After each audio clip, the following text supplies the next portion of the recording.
ایک نیکی دوسری نیکی کا سبب بنتی ہے، ایک نیکی کے بعد دوسری نیکی کا موقع میں. اس طرح معاذ اللہ ثم معاذ اللہ ایک گناہ کرے تو بندہ دلیر نہیں ہو جاتا کہ چلو یار ایک کر لے. ہمارے بزرگوں نے لکھا ہے کہ آپ کی نماز قضا ہو جائے تو کسی کو بتائیں نہیں میری قضا ہو گئی، پھر تو وہ کہے گا چلو میں بھی قضا کر لیتا ہوں. آپ کوئی گناہ کریں تو گناہ کا اعلان، کوئی غلطی ہو جائے تو چھپائیں، بتائیں نہیں، ورنہ دوسرے بھی دلیر ہو جائیں. میں ایک تجزیہ نگار کو پڑھ رہا تھا، وہ کہہ رہا تھا کہ میڈیا پہ جو ہم دکھاتے ہیں نا چینلوں پہ، تو ہم تو وہ انٹرویو لے کے نا کسی مجرم کا کہ میں نے یہ کیا میں نے وہ کیا، تو آپ تو لوگوں کو گناہ کے طریقے بتا رہے ہیں، آپ لوگوں کو دلیر کر رہے ہیں کہ اس نے کر لیا تو میں کر لوں گا تو کیا ہو گیا. ایک گناہ دوسرے گناہ کا دروازہ کھولتا ہے. اسی طرح ایک نیکی دوسری نیکی کا سبب بن جاتی ہے. عارف رومی فرماتے ہیں ایک شخص نے اپنے مرشد سے پوچھا تھا کہ حضور مجھے کیسے پتہ چلے گا کہ میرا ذکر قبول ہے؟ تو کہنے لگے جب تو نے پہلی دفعہ ذکر کیا تھا نا، اور اس ذکر الہی کے بعد تمہیں دوبارہ ذکر الہی کی توفیق ملی تھی، تو رب نے وہ پہلا قبول کیا تھا تو دوبارہ توفیق عطا فرمائی. اس کے حضور وہ قبول ہو گیا، دوبارہ تمہیں توفیق عطا کر دی. ایک نیکی دوسری نیکی کا سبب. اگر آپ نیک ہونا چاہتے ہیں تو نیکیاں کرنی شروع کر دیں. بعض دوستوں سے کہتے ہیں داڑھی شریف رکھ لیں، تو کہتے ہیں ابھی میں نیک نہیں ہوں. تو میں نے کہا داڑھی رکھ کے تو بندہ نیک ہوتا ہے، اب رکھیں گے تو نیک ہو جائیں گے. شروع تو کریں. آپ کو اس کا لحاظ ہوگا کہ یار اب میں نے داڑھی بھی رکھی ہوئی. ایک نیکی دوسری نیکی کا رستہ کھولتی ہے، ایک نیکی دوسری نیکی کے لیے راہ کو کشادہ کرتی. اگر نیک ہونا چاہتے ہیں تو یہ روحانی قانون یاد رکھیں کہ ایک نیکی دوسری نیکی کا سبب بنے گی. امام طبرانی روایت لائے ہیں، نبی پاک علیہ السلام کے حضور ایک شخص نے عرض کیا تھا کہ یا رسول اللہ صلی اللہ تعالی علیہ وسلم، دور جاہلیت میں نے 360 بچیوں کو زندہ درگور ہونے سے بچایا ہے. ان کے ماں باپ اور ان کا باپ جو تھا وہ معاذ اللہ ان کو زندہ دفن کرنا چاہتا تھا. میں نے اونٹ دے کر بچیوں کو بچایا اور پھر میں نے ان کی پرورش بھی کی. تو یا رسول اللہ صلی اللہ علیہ وسلم میں نے 360 بچیوں کی جان بچائی ہے، مجھے اس کا اجر ملے گا؟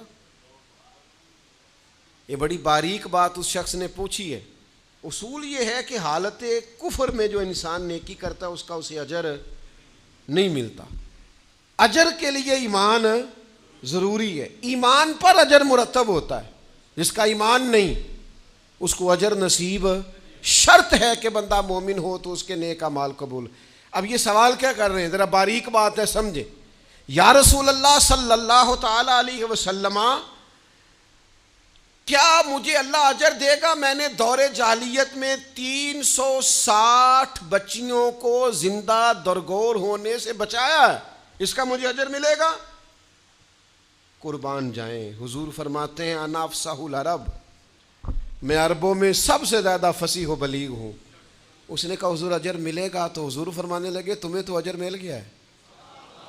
وہ حضور سے پوچھتا ہے یا رسول اللہ میں نے 360 بچیوں کی جان بچائی ہے، زندہ درگور ہونے سے بچایا، اجر ملے گا؟ حضور فرمانے لگے تمہیں تو مل گیا ہے. او بھائی مل گیا ہے نا، حضور کے سامنے بیٹھا ہوا ہے، اس سے زیادہ بھی کوئی اجر ملنا ہے؟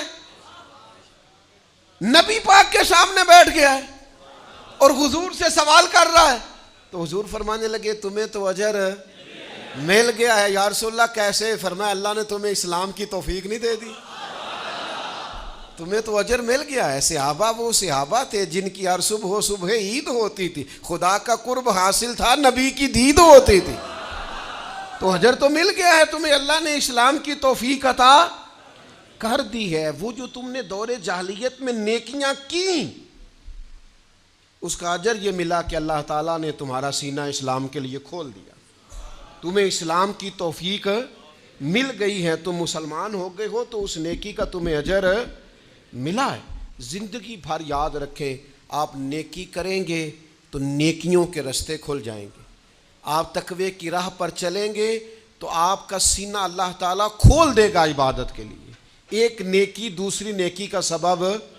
اس لیے حضور علیہ السلام نے فرمایا تم نے نیکی کو کبھی حقیر نہیں سمجھنا. کچھ نہ ہو سکے تو بھائی سے مسکرا کے ملاقات ہی کرنا. چھوٹی سے چھوٹی نیکی کو بھی چھوڑیں, حریص ہو جائیں نیکیوں کی. نیکیاں کریں گے تو آپ محسوس کریں گے کہ ایک روحانی ضابطہ قائم ہو گیا ہے کہ اس نیکی کی وجہ سے اللہ تعالیٰ مزید نیکی کی توفیق عطا کر رہا ہے.